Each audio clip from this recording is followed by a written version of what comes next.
প্রসঙ্গটা অনেক বড়, কিন্তু অত বড় করে বলবো না, ছোট করে বলবো। শ্রীরাধা দত্ত পদ পদবী হিসেবে তিনি একটা ইন্ডিয়ান প্রাইভেট ইউনিভার্সিটির অধ্যাপক। ইন্ডিয়ার প্রাইভেট ইউনিভার্সিটির সংখ্যা খুবই কম, নাই বললেই চলে। যেটা যার আছে ওখানে ওনার নামটা সবসময় এখানে লাগানো থাকে। কিন্তু অ্যাকচুয়ালি উনি কে? যদি অ্যাকচুয়ালি বলি তাহলে উনি আসলে রয়ের সাথে কানেক্টেড একটা থিঙ্ক ট্যাঙ্ক ইন্টেলেকচুয়াল। কোন থিঙ্ক ট্যাঙ্ক? থিঙ্ক ট্যাঙ্ক মানে ইন্ডিয়ার থিঙ্ক ট্যাঙ্ক কুই পাবে। থিঙ্ক ট্যাঙ্ক মানে ঘুরে ফিরে আবার এই আমেরিকান থিঙ্ক ট্যাঙ্ক। আপনাদেরকে আগে বলেছি আমি কার্নেগি এন্ডোমেন্ট শব্দগুলো উচ্চারণ করছি, ওগুলোর সাথে ঘুরে ফিরে কানেক্টেড উনি, এভাবে নাহলে সেভাবে। 7 সালে যখন বাংলাদেশকে ইন্ডিয়ার হাতে তুলে দিয়েছিল আমেরিকা, আমাদের বিক্রি করে দিয়েছিল ইন্ডিয়ার হাতে, ওই সময় থেকে শুরু করে 16 সাল পর্যন্ত ইন্ডিয়ায় আমেরিকান থিঙ্ক ট্যাঙ্কের জয় জয়কার একদম বোঝা গেছে, এরকম অবস্থা ছিল। ফলে সেই সময় শ্রীরাধা দত্তরা মেলা কামাইছে এই থিঙ্ক ট্যাঙ্ক ব্যবসা করে। কারণ সেই সময় আবার আমেরিকানরা টাকা দিয়ে বসে গেছিল ইন্ডিয়াতেই, আর তার গুরু ছিল, মানে যাকে সেন্টার করে পুরো থিঙ্ক ট্যাঙ্ক গুলো চালানো হয়তো, সেই ব্যক্তির নাম হচ্ছে সি রাজামোহন। আমি অনেকবার তাকে পরিচয় করে দিচ্ছি। সি বলতে ওনার নামটা চিলাঙ্কুরি, মানে দক্ষিণী লোক আর কি, মাদ্রাজি, মানে তামিলনাড়ুর নাগরিক আশা করি, ধরে নিচ্ছি। তো সি রাজামোহন নাম বেশি পরিচিত, উনি একটা সি বানায় নিচ্ছেন আর কি। যাই হোক, সি রাজামোহনের ব্যাকগ্রাউন্ড হলে উনি মাদ্রাজের ফিজিক্সের পিএইচডি, না ফিজিক্সের মাস্টার্স, পরে দিল্লি ইউনিভার্সিটিতে গিয়ে উনি পিএইচডি করছেন। কিন্তু এখানে গিয়ে আবার এখান থেকে গিয়েছিলেন উনি পারমাণবিক বিষয়ে, ফিজিক্স যেহেতু জানেন, সেখান থেকে উনি ট্রান্সফার করে চলে গেছেন ইন্টারন্যাশনাল রিলেশনে। ফলে ইন্ডিয়ানরা সবচেয়ে ভালো একটা এজেন্ট বানিয়েছে যাকে, সরি ইন্ডিয়ানরা, আমেরিকানরা, এইগুলো সেই রাজামোহন। রাজামোহন ওখানে থাকার সময়, মানে যখন পিএইচডি করতে গেছিলেন, পিএইচডি করছেন উনি ইয়েতে, দিল্লিতে, পরে বহু সময় ধরে আমেরিকায় ছিলেন। ওই সময় থেকে তিনি নিয়মিত কলাম লিখছেন না ইন্ডিয়ার অন্তত 2টা পত্রিকায়। এখন উনি ওই যে 7 সাল থেকে 16 সাল পর্যন্ত উনি ছিলেন আমেরিকানদের থিঙ্ক ট্যাঙ্ক বিষয়ে পাবত ব্যবসার সেন্টার পয়েন্ট। যেমন সেই সময় তারা বেশি করে দিত, মানে চীনের বিরুদ্ধে বয়ান তৈরির জন্য একটা ফ্যাক্টরি খুলছিলেন আসলে উনি। ওই ফ্যাক্টরিতে স্কলারশিপ দেওয়া হতো মাস্টার্স করার জন্য অথবা পিএইচডি করার জন্য। এখন কাকে দেওয়া হবে না দেওয়া হবে, ওই যে অ্যাপ্লিকেশন গুলো বাছাই করা হতো, ওই বাছাই কমিটির প্রধান ছিলেন উনি, কে? সিরাজমোহন। এভাবে চলছিল। 16 সালে এসে ট্রাম্প এসে এটা বাতিল করে দেয়, আর টাকা ডালতে রাজি না, কারণ এখান থেকে কোনো ফায়দা আসে নাই তাদের, চীন ঠেকে নাই। ইন্ডিয়াকে দিয়ে চীন ঠেকানোর যে বুদ্ধিটা দেওয়া হয়েছিল, দ্যাট উইল ওয়ার্ক, এটা কোনো কাজ করে না। ফলে আমেরিকানরা আর ওই টাকা ঢালতে চায় নাই। তো এখন সিরাজমোহনকে নিয়ে কি করবে? বেকার হয়ে গেছে। উনার তখন সিরাজমোহনকে তুলে নিয়ে গেছে সিঙ্গাপুর ইউনিভার্সিটিতে, ন্যাশনাল ইউনিভার্সিটি যেটা, ওখানে গিয়ে একটা ডেস্ক খুলছে অর্থনীতি বা আইআর ডিপার্টমেন্টের আন্ডারে, থিঙ্ক ট্যাঙ্ক, ওইটার হেড বানিয়ে রাখছে। আর এই আমাদের শ্রীরাধা দত্ত কথা নিয়ে বলছিলাম, উনি নানান জায়গায় ঘুরে, উনিও ছিলেন ওই 16 সাল পর্যন্ত যে ব্যবসা, ওই ব্যবসারও একটা উনি একটা খ্যাপ পাইছিলেন। তো ওনাকে এরপরে নিয়ে চলে যায় সিঙ্গাপুরে। এতে গুলো বাইরে বাইরে দেখে ভাবেন না যেটা বাইরের লোক, উনি ডাইরেক্টলি আসলে রয়ের সাথে জড়িত লোক, র গাইডেড একটা থিঙ্ক ট্যাঙ্কের ব্যক্তি। এভাবে বুঝলে সবচেয়ে ভালো বোঝা হবে, সঠিক বোঝা হবে। কিন্তু বাইরের চেহারায় উনি কিন্তু কেউ না। বাইরের চেহারা উনি ইউনিভার্সিটির মাস্টার, অনেকটা সুবীর ভৌমিকের মতন। বাইরে দিক দেখে মনে হয় যে উনি সাংবাদিক, কিন্তু আসলে রয় পেরোলের লোক, মানে রয়ের কর্মচারী উনি।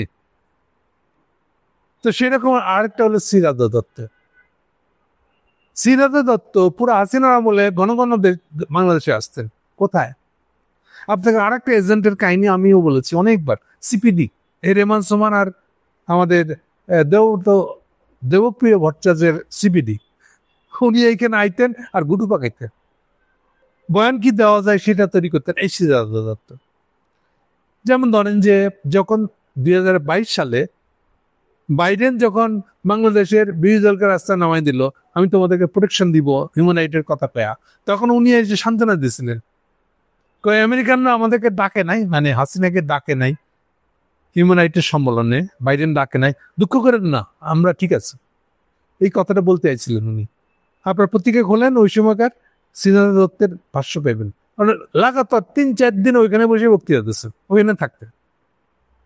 সেই শ্রীনাথ দত্ত আবার এসেছেন বাংলাদেশে, নতুন একটা ভং ধরে বেঙ্গল ডেল্টা কনফারেন্স, এই হলো আরেকটা খাতা আর কি।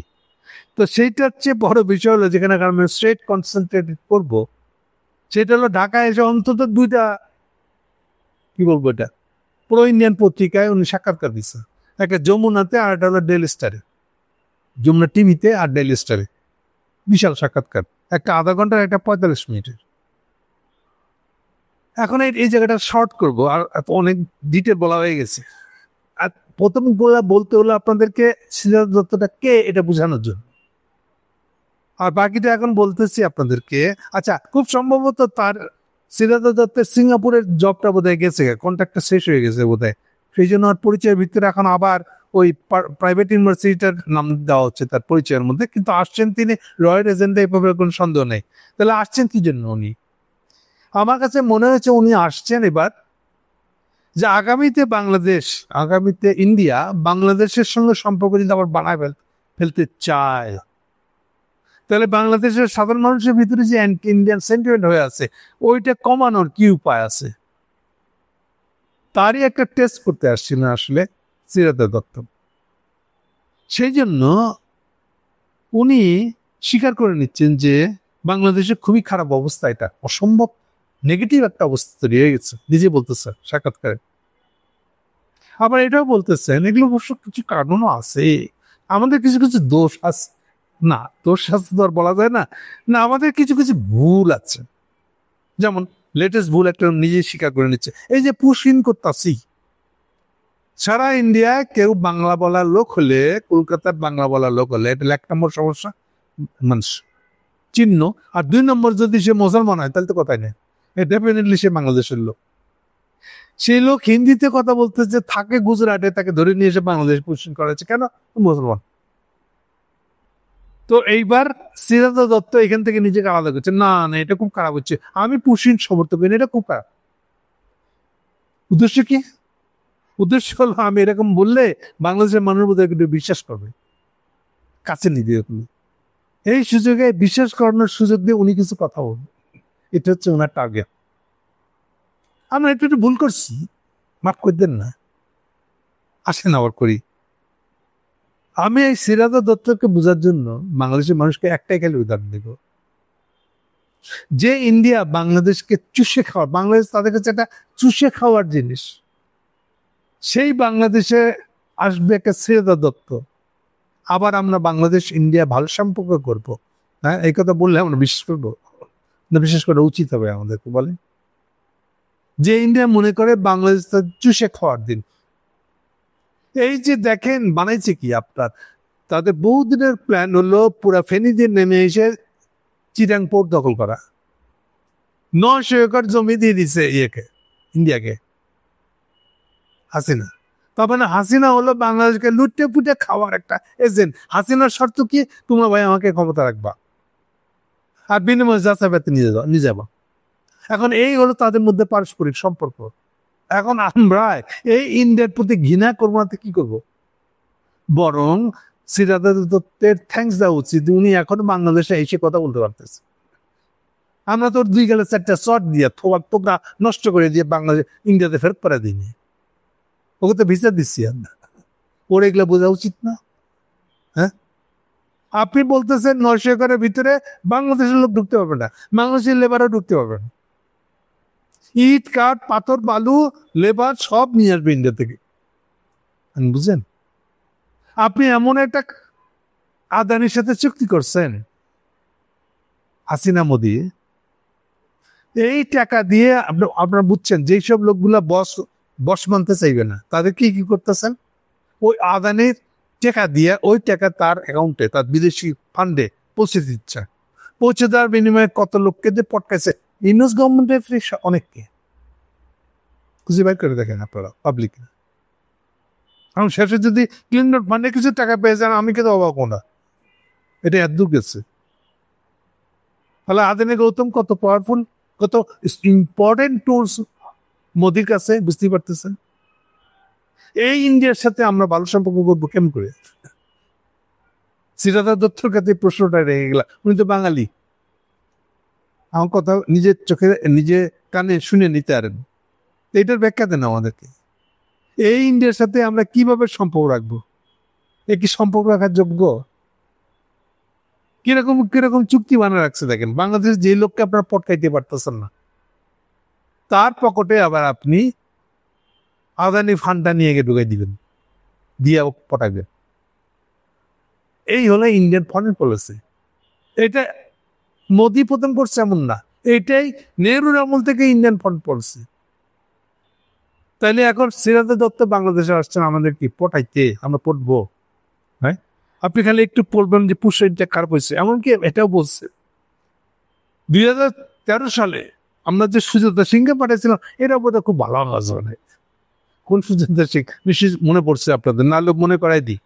সুজাতা সিংকে পাঠাইছিলেন আপনারা এই জন্য, মোদী সাহেব না, ওটা কংগ্রেস আমলে শেষ আমল, প্রণব মুখার্জি পাঠাইছিল এই উদ্দেশ্যে যে বাংলাদেশে হাসিনাই ক্ষমতা থাকবে, আপনারা বিএনপি জামাত বিরোধী দলরা ইলেকশন পার্টিসিপেট করবেন না, কোনো অসুবিধা নাই, আমরা বিরোধী দল ঠিক করে দিতে যাচ্ছি। ওইটা হলো জাতীয় পার্টি।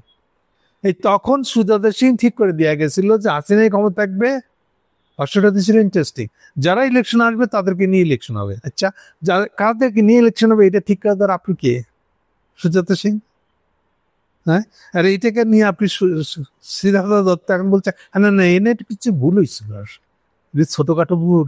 হ্যাঁ, আরে বাংলাদেশের ইলেকশনে কোন দল পার্টিসিপেট করবে, কে বিরোধী দল হবে আর কে ক্ষমতাসীন দল হবে, ওটা বন্ধু ঠিক করে দেওয়া গেছেন। ওই ইলেকশনে 154 জন বিনা ভোটে নির্বাচিত করেছিল। হ্যাঁ, মজা না? আপনার কত ক্ষমতা দেখছেন আপনি সিরাজ দত্ত? আপনি সুজাতা সিংহের কত ক্ষমতা, এবং সেই ভিত্তিতেই 13 সালের ইলেকশনটা হয়েছিল।